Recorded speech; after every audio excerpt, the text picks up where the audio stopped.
9월이 오늘 시작되었습니다. 어제 시작되었습니다.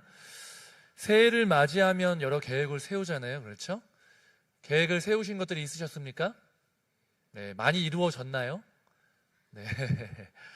그 사람들이 가장 많이 세우는 계획이 무엇일까를 생각해 보면 무엇이 있을까요? 많은 경우에 다이어트 혹은 운동, 독서 이런 것들이 있을 수 있겠죠. 많은 경우에는 이게 오래 가지 않는 게 문제라는 것입니다. 또 기독교인, 예수님을 믿는 사람들은 이것 말고 또 우리가 새해를 맞이하면 항상 결심하는 것들이 있죠. 뭐가 있을까요? 성경 읽도, 성경 통독 이런 것들을 결심한다는 것입니다. 성경을 다 읽으라는 이게 결심을 가지고 가지만 창세기는 너무 쉬워요. 재미있고 즐겁습니다. 이야기니까요. 출애굽기도 이야기니까 재미가 있어요. 근데 이제 출애굽기 20 몇 장부터 성막을 만들면 그때부터 고난이 이제 찾아오는 겁니다. 해달 가죽, 무슨 가죽, 청색, 자색, 홍색 실을 꼬아가지고 뭘 만들고 하는데 전혀 감도 오지 않고, 레위기 가면 동물들 배를 가르고 가죽을 벗기고 살을 다 뜯어내고 피를 쏟아내고 이러니까 이게 와닿지도 않는 데다가 어렵고, 그래서 레위기가 되면 많이들 포기하게 된다는 거죠. 이렇게 새해가 되면 어떤 결심들을 하지만 이 중반 한 해의 절반 정도 됐을 때 다시 한번 돌아보게 되면 많은 경우에 그것들이 이루어지지 않은 것들을 돌아보게 된다는 것이죠. 그런데 우리가 새해가 되면 항상 다짐하는 두 가지, 운동 혹은 다이어트, 건강에 관련된 거요. 그리고 또 다른 거, 성경 읽기, 이러한 것들이요, 오늘 말씀과 연관이 되어 있다는 것입니다. 오늘 말씀을 보면요, 육체의 연단과 경건의 연단 두 가지 모두를 말씀하고 있는데요, 오늘 말씀 7, 8절을 함께 읽어보도록 하겠습니다. 망령되고 허탄한 신화를 버리고 경건에 이르도록 내 자신을 연단하라.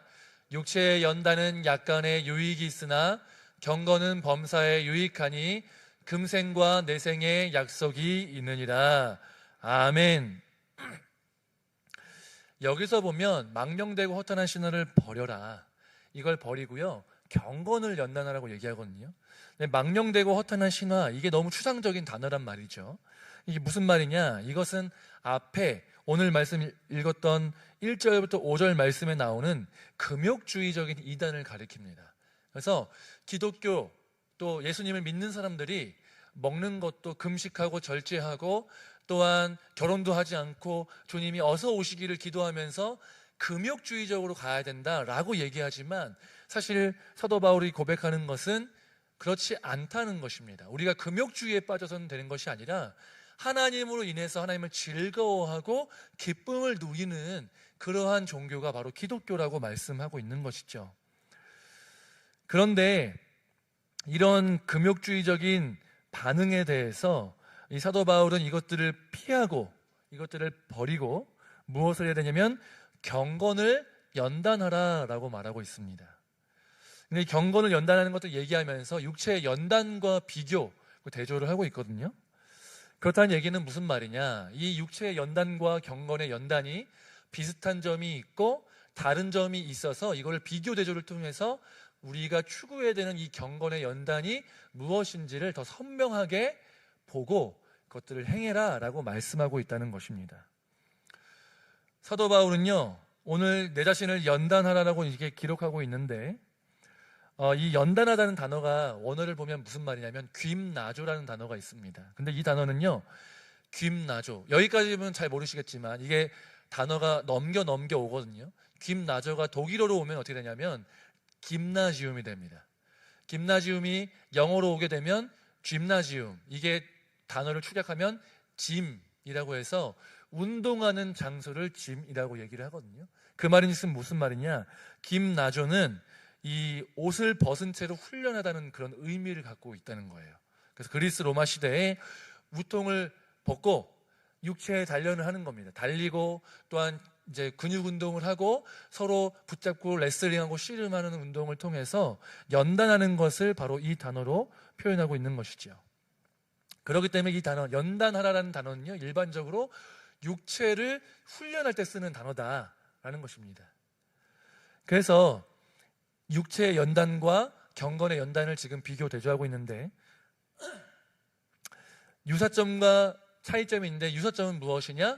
유익하다는 것입니다. 육체를 연단해도 유익하고 경건을 연단해도 유익하다라는 것입니다. 그리고 다른 점은 무엇이냐면 그 기간이, 이 유익의 기간이 다르다는 거예요. 육체의 유익은 언제까지냐면 육체를 가지고 있을 때까지. 그렇지 않아요? 우리가 육체를 아무리 연단해도 죽으면 의미가 없지 않습니까? 그러니까 우리 육체의 연단이 유익하지만, 살아있을 동안은 유익하지만 죽음 이후에는 전혀 유익을 끼치지 못한다. 근데 경건의 유익은 그 기한이 언제까지냐? 영원하다는 것입니다. 왜? 살아있을 때도 경건의 연단을 통해서 우리가 하나님과 교제하고 응답을 받고 살아있는 신앙생활을 해서 살아있는 동안에도 기쁨 가운데 살아가지만, 죽음 이후에도 영적인 유익이 있기 때문에 영원한 삶 가운데 우리의 영향을 미치는 것이기 때문에 경건의 유익은 육체 연단과는 다르게 그 기간이 한이 없다라는 것입니다. 근데 문제는 뭐냐면요, 차이점에 문제가 또 있습니다. 차이점은 무엇이냐면, 공통점인데요, 공통점. 이 차이점에도 문제가 있지만 공통점, 아까 말했던 공통점 하나는 유익이잖아요. 두 번째 공통점은 뭐냐면, 유익을 훈련하는 것과 경건을 훈련하는 것 둘 다 어렵다라는 것입니다. 여러분, 운동이랑 또 경건을 연단하는 것이 어려운 이유가 있는데요. 여러분, 운동하는 거 쉬우십니까? 어려우시죠? 신앙생활하는 거 쉬우십니까? 어렵죠. 이게 어려운 이유가 있다는 것입니다. 첫 번째, 운동과 경건을 연단하는 것이 어려운 첫 번째 이유는요, 방법에 대한 부분입니다. 방법을 잘 몰라서라는 것입니다.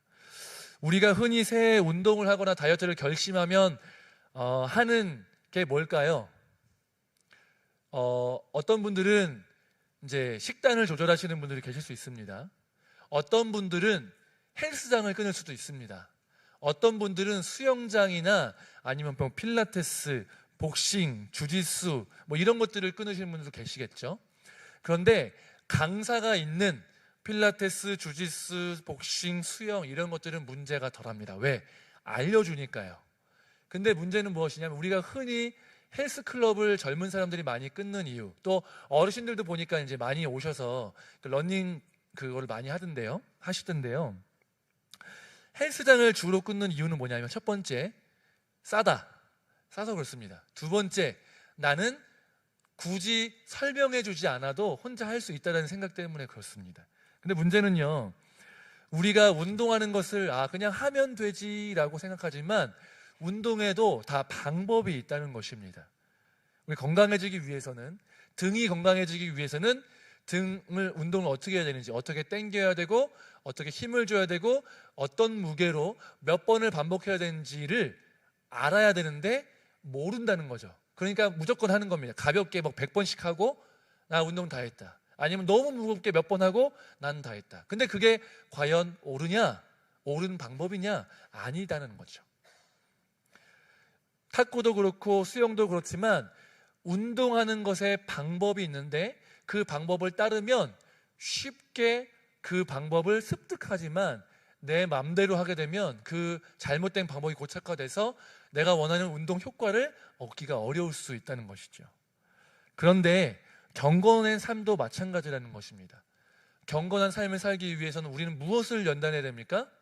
어떻게 해야 됩니까? 이것을 구체적으로 알고 훈련을 해야 되는데 그냥 막연하게 우리가 생각할 수 있다는 것이죠. 그렇기 때문에 어려움이 있다라는 것입니다. 두 번째, 운동과 경건을 연습하기가 어려운 두 번째 이유는요, 변화가 눈에 보이지 않기 때문에 그렇습니다. 운동하면, 몸짱이 되려면 몇 년을 운동하면 될까요? 3개월? 헬스장에서 이 광고를 할 때 막 이제 한 3월 정도 되면은 여름을 대비하셔야죠 이러면서 막 그런 사진 붙이고 이러는데, 한 3, 4개월이면은 몸이 정말 그렇게 근육이 붙고 날씬해질까요? 절대 그렇지 않습니다. 제가 해보니까요, 절대 안 되더라고요. 보니까 거기에서 진짜 몸 좋다 이런 분들 몸을 보면요, 그 사람들 물어보잖아요. 최소 4, 5년을 한 거예요.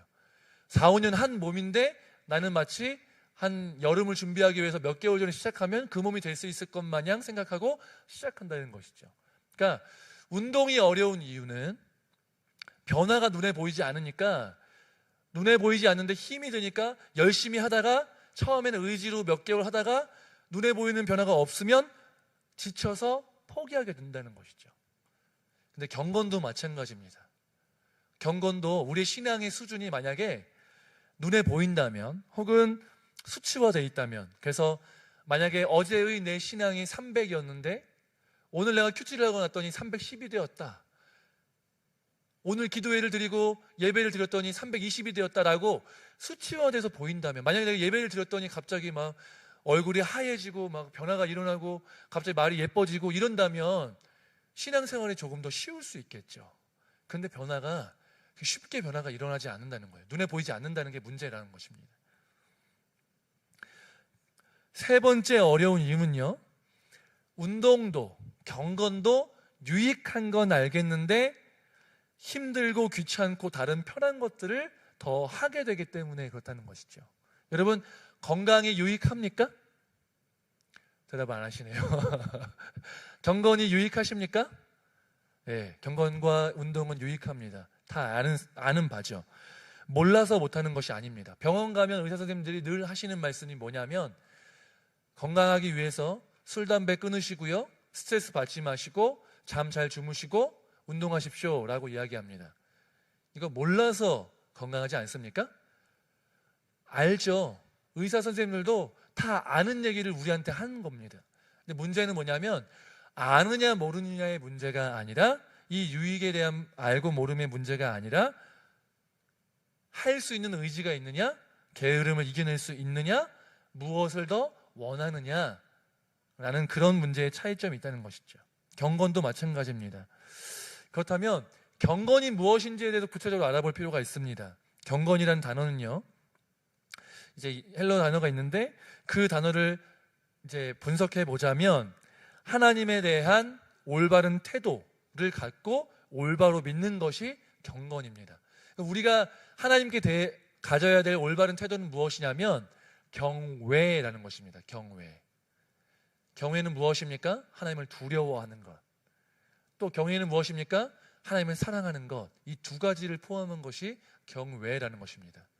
그러니까 두려움이라는 것은요, 공포 영화를 봤을 때 무서운 흉측한 그런 두려움이 아니고요, 공포가 아니고요, 나와 하나님의 존재가 아예 격이 다른 존재여서 하나님의 임재를 경험하고 나면 하나님을 두려워할 수밖에 없는 그 존재적인 두려움, 그 두려움과 하나님을 뜨겁게 사랑하는 이 두 가지 마음이 있을 때 비로소 그게 경외라는 것입니다.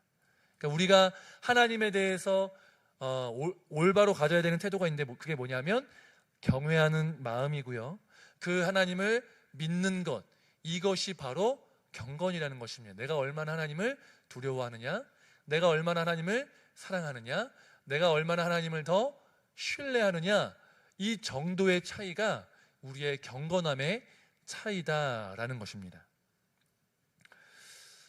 여러분, 그러면 어떻게, 이것이 경건이라는 것인데요, 어떻게 경건을 훈련할 것인가? 하나님을 두려워하고 하나님을 사랑하고 하나님을 올바로 믿기 위해서는 무엇이 필요하는 것입니다. 가장 먼저는요, 하나님을 올바로 알아야 된다는 것입니다. 여러분, 우리가 하나님을 알지만 하나님을 아는 지식은 우리는 한계가 늘 있습니다. 우리는 날마다 하나님을 알아가야 되는데, 여러분, 하나님을 알 수 있는 방법이 무엇이 있습니까?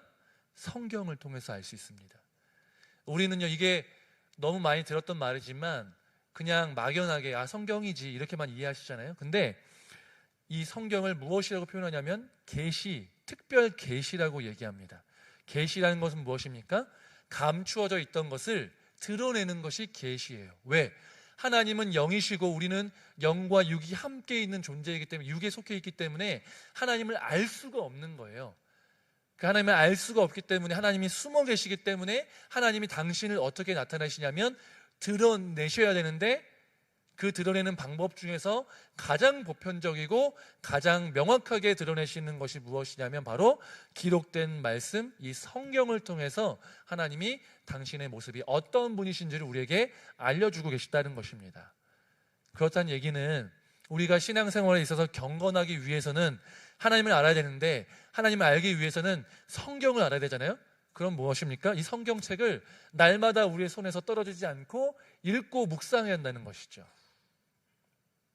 이 성경책을 읽지 않으면 의미가 없다는 것입니다. 말씀을 듣지 않으면 의미가 없다는 것입니다. 말씀에 순종하지 않으면 의미가 없다는 것이죠. 말씀을 통해서 우리는 하나님을 알아가야 합니다. 하나님이 어떤 분이신지, 우리 인간들에게 어떻게 대하시는지, 우리가 얼마나 악한지, 그럼에도 불구하고 하나님이 어떤 일을 행하셨고 행하시겠다고 약속하셨는지를 내 생각대로 하나님 이런 분이야, 하나님 이렇게 해주셔야지 라고 떼쓰듯이 그냥 생각하는 것이 아니라, 그렇게 믿는 것이 아니라요, 성경이 뭐라고 얘기하고 있는지를 올바로 알고 믿어서 그 약속을 붙들고 신앙생활을 하는 것이 경건이라는 것입니다. 이 성경을 통해서 하나님을 올바로 알아야 하나님이 얼마나 크신 분이신지, 얼마나 아름다우신 분이신지, 얼마나 두려워해야 되는 분인지, 내가 얼마나 아무것도 아닌 존재인지를 알고 하나님 나를 사랑하시는 그 사랑과 은혜를 깨달을 수 있다는 것이죠. 여러분, 말씀을 통해서 하나님을 알아가시기를 바랍니다. 또한 기도의 응답을 경험해야 됩니다. 말씀을 통해서 우리 하나님을 알았다면 이제는 기도를 통해서 살아계신 하나님을 또 한 번 경험을 해야 돼요. 하나님께 우리가 말을 해야 되잖아요. 기도를 드리고요. 그리고 응답을 받음을 통해서 하나님이 내 음성에 귀를 기울이고 계시는구나라는 것들을 체험해야 된다는 것입니다. 막연하게 남들이, 목사님이 아니면 다른 성도님들이 누가 간증을 하러 와서 하나님 살아계십니다, 하나님 우리에게 응답하십니다, 아무리 말하고 백날 말해도요, 내가 기도하고 응답받는 체험들이 반복적으로 이루어지지 않으면 그 하나님이 나의 하나님이 될 수 없다는 것입니다. 우리는요, 우리가 체험하고 경험한 것만큼, 우리가 아는 것만큼 하나님을 신앙할 수 있는 것입니다. 남들의 이야기에서 그치면 안 되고, 남들이 이야기하는 그 하나님을 내가 경험할 수 있도록 내가 기도하고 응답받는 일들이 저와 여러분 가운데 있으시기를 주님의 이름으로 축복합니다. 그렇게 하나님을 이제 말씀과 기도를 통해서 올바로 알아갔다면요, 이제 구체적인 실천이 필요하다는 것이죠. 우리의 삶 가운데요, 믿음의 열매가 맺히지 않으면요, 우리가 믿음이 진짜인지 아닌지 점검을 해봐야 한다고 말씀하세요. 여러분 보세요. 나무를 키울 때, 나무를 이제 수목원 아니면 그 과일수 나무를 이제 키울 때 이 나무가 살았는지 죽었는지를 어떻게 알 수 있냐면, 이제 가지나 뭐 이런 것들, 이파리나 이런 것들 통해서 알 수 있잖아요. 궁극적으로는 얘가 열매를 맺느냐 맺지 못하느냐를 통해서 알 수 있다는 것입니다. 명확하게. 그러면 우리도 올바로 믿음 생활을 해야 되는데, 올바로 믿음 생활을 할 때 열매가 내 삶 가운데 맺히느냐 맺히지 않느냐를 통해서 남들을 판단하는 게 아니라요, 내가 지금 열매를 맺고 있는가 안 맺고 있는가를 통해서 내 신앙이 지금 잘 가고 있는가 아닌가를 점검해 볼 필요가 있다는 것이죠. 그러면 우리 삶 가운데 맺힐 수 있는 수많은 열매들이 있는데 그걸 다 얘기할 수는 없잖아요. 그럼 몇 가지만 한번 살펴보겠습니다. 첫 번째는요, 우리의 마음과 생각을 지키는 일이 우리 삶 가운데 있어야 한다는 것입니다. 그러면 사단은요, 가장 먼저 우리의 마음을 무너뜨립니다. 우리의 감정을 조종합니다. 우리의 생각 가운데 잘못된 것들을 넣어줘서 우리가 잘못된 길로 가도록 자꾸만 유혹한다는 것입니다. 그런데 이럴 때 우리가 그러한 생각과 마음의 흔들림 가운데 넘어가는 것이 아니고 우리의 마음을 지켜야 한다는 것이죠. 잠언 4장 23절 말씀에 이렇게 기록되어 있습니다. 함께 읽어보겠습니다. 모든 지킬 만한 것 중에 더욱 내 마음을 지키라. 생명의 근원이 이에서 남이니라. 아멘. 우리는 사단으로부터 우리의 생각과 우리의 마음을 지키도록 노력해야 됩니다. 영적 전쟁은 이 생각과 마음으로부터 시작되기 때문에 그렇습니다. 쉽지 않죠. 순간순간마다 우리 생각과 마음을 공격하는데, 거기에 흔들리지 말고 약속의 근거에서, 하나님 말씀의 근거에서, 믿음의 근거에서 우리의 마음을 지켜나가야 한다는 것입니다. 두 번째는요, 바른 언어를 사용한다는 것입니다. 내 삶 가운데 바른 언어를 사용하고 있는지 아닌지를 점검해 봐야 한다는 것이죠. 기본적으로는 우리의 말이 욕과 또한 더러운 말들로 점철되어 있는지 아닌지를 점검해 볼 필요가 있고, 더 중요한 것은 이 말의 어떤 상스러움이나 아니면 고귀함이나 이런 것보다 더 중요한 건 뭐냐면 이 말이 사람을 살리는 말이냐 사람을 죽이는 말이냐, 이게 더 중요하다는 것입니다. 마태복음 15장 11절 말씀에 예수님께서 말씀하시기를 입으로 들어가는 것이 사람을 더럽게 하는 것이 아니라 입에서 나오는 그것이 사람을 더럽게 하는 것이라 라고 기록되어 있습니다. 마태복음 18장 6절 말씀에 이렇게 기록되어 있는데요, 누구든지 나를 믿는 이 작은 자 중 하나를 실족하게 하면 차라리 연자맷돌이 그 목에 달려서 깊은 바다에 빠뜨려지는 것이 나으니라 라고 기록되어 있습니다. 그러니까 말을 예쁘게 하고 이런 것도 좋죠. 근데 더 본질적으로는 말을 예쁘게 한다 하더라도 결국은 그게 비꼬는 말이 되고 상처 주는 말이 되고 남의 이야기를 전달하는 말이 되면 사람에게 상처를 주고 죽이는 말이 될 수 있다는 것입니다. 포장지도 중요한데 더 중요한 것은 그 내용물이 중요하다는 거죠. 이 말을 통해서 누군가를 죽이고자 혹은 상처 주고자 하는 의도가 있지 않은지 없는지 돌아봐야 되고, 내가 의도하지는 않았을지 모르겠지만 내 말로 인해서 누군가가 상처받거나 실족하지는 않을지를 돌아보고 점검해 봐야 한다는 것입니다. 세 번째는 믿음으로 행동하는 삶이 있어야 한다는 것입니다. 우리가 구원을 받을 때 믿음으로 구원을 받죠. 근데 구원받은 이후에는 삶을 살아갈 때는 믿음으로 살지 않는 경우가 많다는 것입니다. 내 힘으로, 내가 살아오던 방식대로 예수님 믿었지만 이전과 삶은 전혀 다를 것 없이 살아갈 때가 있는데, 그게 아니라 구원도 믿음으로 받지만 구원받은 이후의 삶도 믿음으로 사는 삶을 살아야 한다는 것입니다. 겉으로 보기에 그럴싸한 말로 포장되고 신앙인처럼 보이는 것이 중요한 것이 아니라, 그렇게 포장되어 있다 할지라도 실상은 내 입속과 욕망을 채우기 위해서 살아가는 사람은 하나님께서 그것을 믿음으로 받으시지 않는다는 것입니다. 여러분, 먹든지 마시든지 하나님의 나라와 예수님을 믿는 믿음으로 살아가시는 저와 여러분 되시기를 주님의 이름으로 축복합니다. 마지막은 사랑인데요, 다른 어떠한 것이 있다 하더라도 사랑이 없으면 우리는 꽹과리와 같다고 사도 바울은 고백하고 있습니다. 초대교회의 이 그리스도인들이 칭송을 받았던 것은요, 그들이 언변이 뛰어나거나 철학적으로 뛰어나거나 돈이 많거나 지위가 높아서가 아닙니다. 사랑 때문이었습니다. 그 당시에 아무도 돌보지 않는, 지금처럼 인권이 발달하지 않은 그 시대에서 고아와 과부를 거둬들여서 그들을 먹이고 입히고 도와주는 역할들을 교회에서 했기 때문에 사람들이 이 기독교인들을 핍박하지만 동시에 칭송하고 대단하다라고 여겼던 것입니다. 이 모든 것들은 사랑 때문에 할 수 있는 일입니다. 그래서 여러분, 우리 안에 사랑이 있는지 없는지를 확인해보고 점검해야 한다는 것입니다.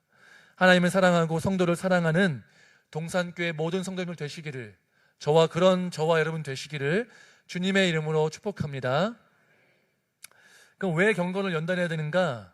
결국은요, 여러분, 이 경건, 하나님을 얼마나 사랑하냐, 또 하나님을 얼마나 신뢰하느냐, 하나님을 얼마나 두려워하느냐, 이게 하나님의 목적이기 때문에 그렇습니다. 우리를 향한 목적, 하나님이 우리를 창조하신 목적도 우리와 친해지고 우리와 사랑을 나누시고 우리가 하나님을 경외하게 만들기 위해서 우리를 창조하셨고요, 우리를 구원하신 목적도 이 창조의 목적에서 벗어난 우리 인간을 다시 돌이켜서 우리로 하여금 하나님을 두려워하고 사랑하고 신뢰하며 살도록 하기 위해서 우리를 구원하셨다라는 것입니다.